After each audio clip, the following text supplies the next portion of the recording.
依間屋咧由正門鐵閘嗰度入咗屋之後咧，就會嚟一個獨立嘅車庫位啦。咁呢度可以泊到一部車啦，門口亦都可以泊到一部啦。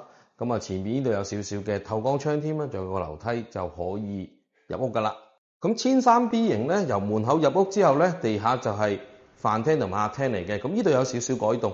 咁業主呢度咧就做咗一個好大嘅開放式廚房，做咗一個大嘅吧台添。下面呢個位置仲可以擺啲紅酒。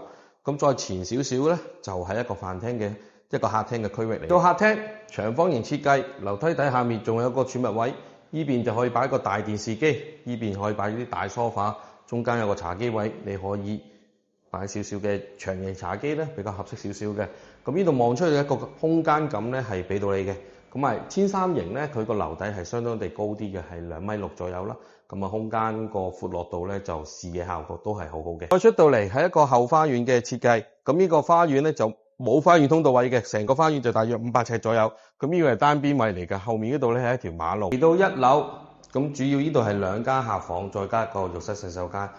咁浴室洗手間呢度咧做咗一個浴缸嘅設計，有窗係屬於名廁嚟嘅，個空間都方方正正。喺隔離就係第1間客房。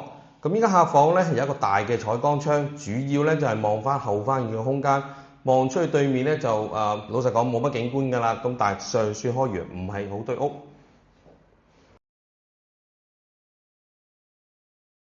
好，最後一間客房啦。咁呢間客房咧入門口嘅右手邊咧就做咗一排嘅入場衣櫃㗎啦。咁有個大嘅採光窗，係望翻錦繡花園入邊嘅內間。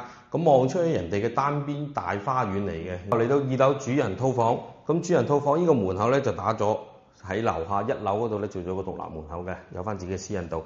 側邊呢度就可以放大電視機，呢度有一個好大嘅衣櫃，仲有啲採光窗添嘅。咁呢邊咧做咗一個比較通透性嘅浴室位。咁另外睡房一般都係擺呢度㗎啦，仲有一個大少少嘅露台位，呢度一路望出個景觀十分之開揚㗎，可以望到大陸北方夜景添嘅。